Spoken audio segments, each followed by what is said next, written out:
近代ユニバーシティ。皆さん、こんにちは。日本の大学全部行った男、山口才志です。今日は近畿大学総合社会学部総合社会学科の社会マスメディア系専攻につきまして、鈴木慎太郎先生からお話をお伺いしたいと思います。先生、よろしくお願いします。よろしくお願いいたします。先生、社会学を学ぶという専攻なんですけども、はい、大きくはどういった勉強ができる、専攻なんでしょう。そうですね。社会学っていうのは社会の全体を捉えていくっていう思考性がありますので、いろいろ具体的なことを知らないといけないんですけどね、そういうのをいろいろ知っていきながら、全体として現代の社会の大きな構造というかね、システムというかそういうものをなんとか視野に収めようっていうのが一応目標は目標ですけどね、はい、そういう中でマスメディアということもね、現代社会のそういう大きな捉え方をする中で、そういう仕事も面白いなっていうような形で、取り組んでもらったらいいかなというふうに私は思ってます。なるほど。これは中学生がやってる社会とか高校生の、地歴公民現代社会とかとはちょっと違うんでしょうか？ですからそういう社会科の科目っていうのはやはり具体的なことを一生懸命ね勉強するっていう仕組み、社会の仕組みはこうなってるとか、こんな制度がありますよとかね、そういうことですけども、現代の社会を捉えるっていうことで、そういう具体的なことをちょっと超えたっていうか、それをちょっと距離を置いて眺めるっていうようなことが必要かなと思うんですけどね。なるほど。はい、社会学部とか社会学科を持っている大学は関西、近畿圏にたくさんあるんですけど、近畿大学の大きな特徴は何でしょう？やっぱり実学の精神ということがありますので、マスメディアコースなんかもはっきり分かりやすい特徴だと思うんですけどね。やっぱり現実から離れないで、はい、現実を見ていくっていうあるいはその現実に仕事をしていくとかそういうことを目指しているっていうところが違いますし、社会学っていうだけじゃなくていろいろなですね、社会学と関連はあるけれども、いろいろなちょっとトピックもありますので、やはり全て現実に根ざしているっていうか、そこを思考するっていうところが特徴かなと思います。はい。はい、マスメディアコースがございますが、実際にテレビとか新聞出版のようなマスコミに憧れて入る学生さん多いんでしょうか？そうですね、多いと思いますね。はい。実際に就職できそうですか？テレビ局とかなかなか大変そうですけど。テレビ局や新聞社っていうのは結構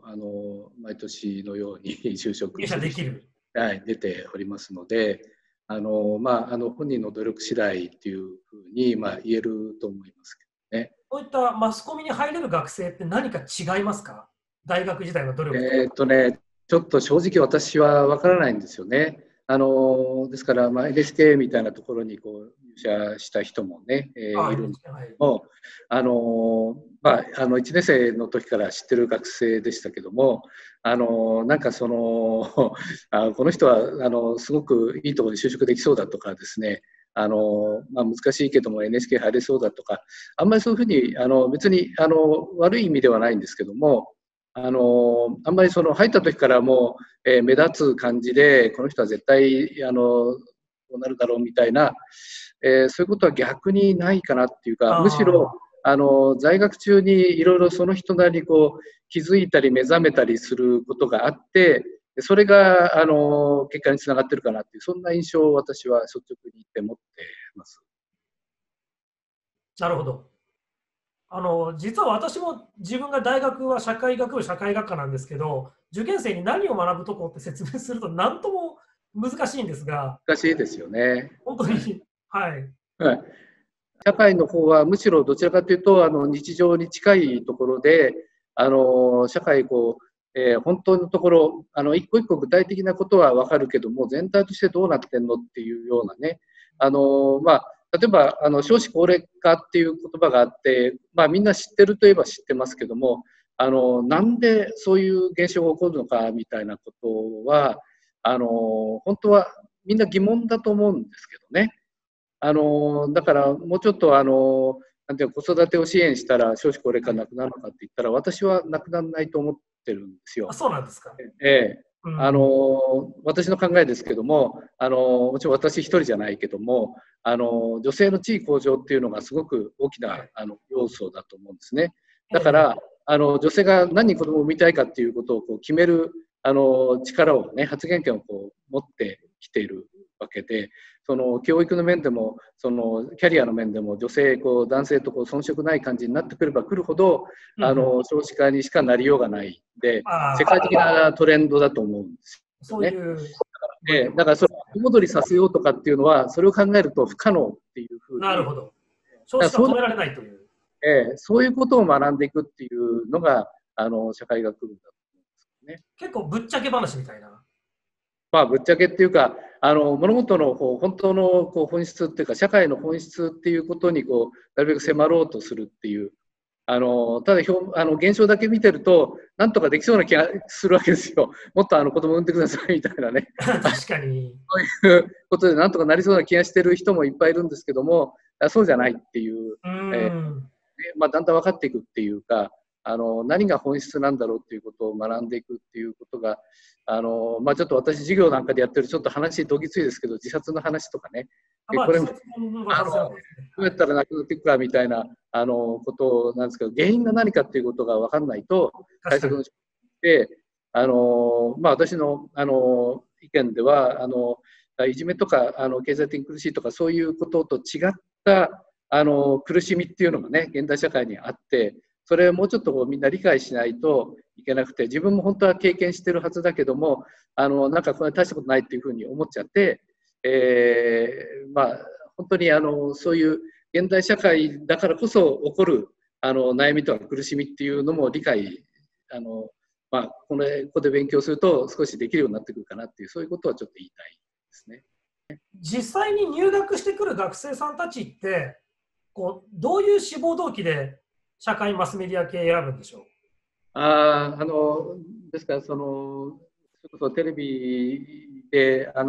テレビ局で働きたいみたいな、そういう具体的な目標を持ってくる学生もいますけども、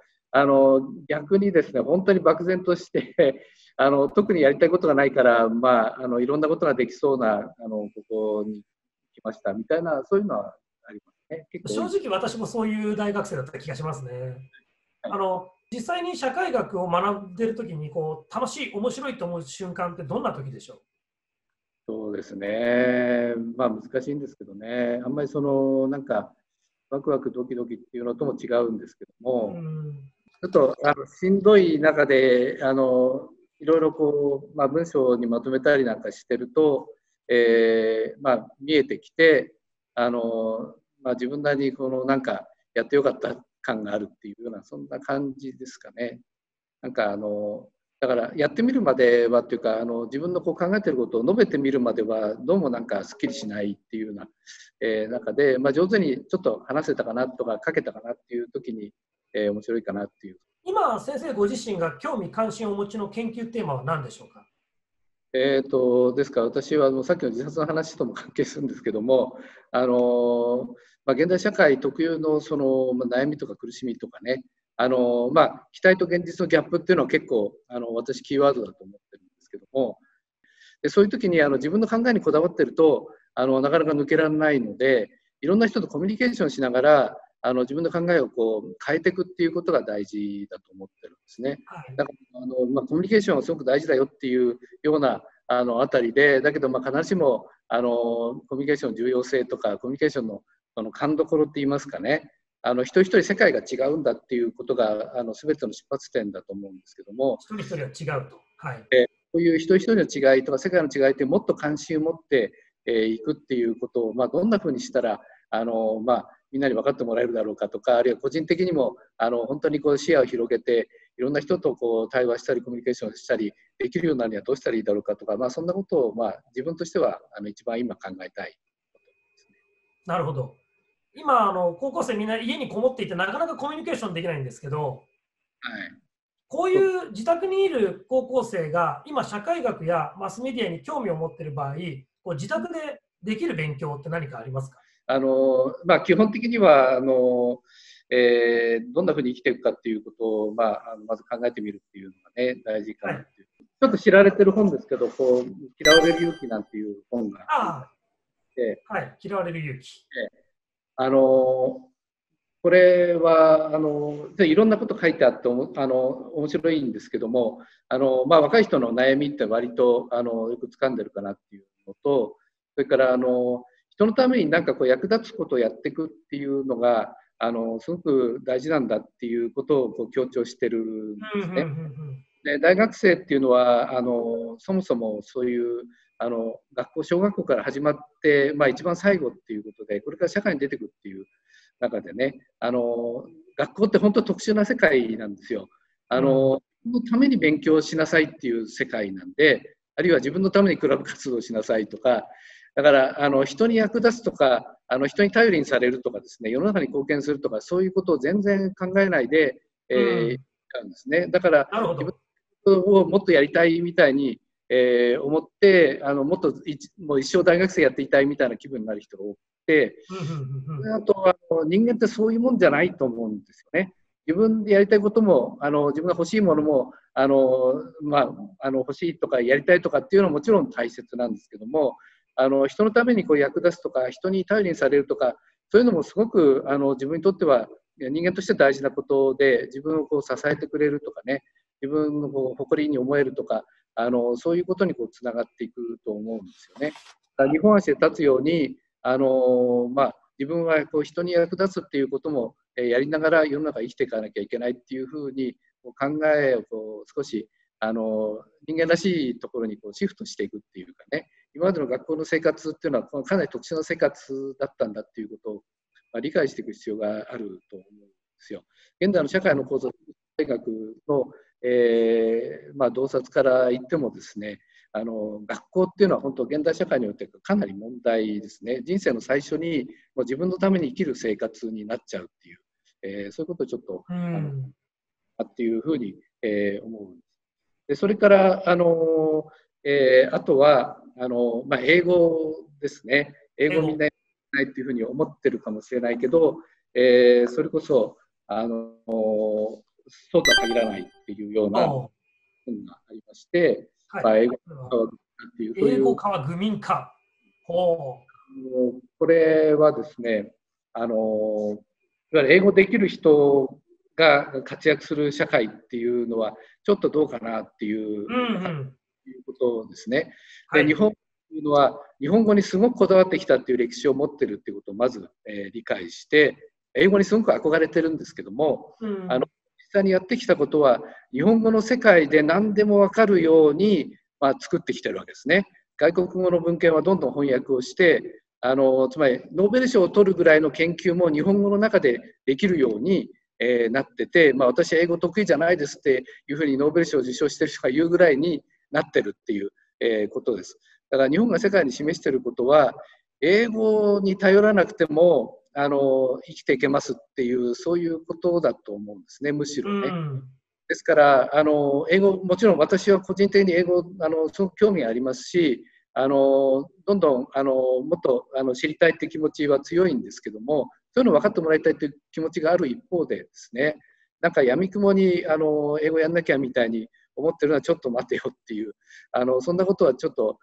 言いたいですし、そういう歴史とか社会とか考えていったときにですね、本当にとりあえず英語みたいな考えでいいのかどうかっていうことをちょっと考えてほしいかなっていうね。今受験生まさに英語勉強してるとは思うんですけど、そうした常識を疑ってみるっていうのはまさに社会学の面白さというか切り口なんですよね。だと思うんですけどね。それからちょっと今本は持ってきてないんですけども、武器としての人口減社会っていう本がありまして、武器としての人口減社会。じゃあ皆さんこれ検索していただいて。人口が減っていく、少子化で人口が減っていって日本は衰退しちゃうんじゃないか的な話が非常に多いんですけども、これちょっと考え直してみてもらいたいっていうことですね。今のお話、高校生の皆さん聞いていただいたと思うんですけど、なんとなくやっぱり若い皆さんの中でその常識を疑う、世の中はこうだとか大人はこうだって言ってるもの、あれって思った人は、社会学ってとても面白いので、ぜひ多くの人に、この総合社会学科のですね、社会マスメディア系専攻というものを進路の一つに加えていただければと思います。ということで、本日は鈴木先生にお話をお伺いいたしました。先生、どうもありがとうございました。ありがとうございました。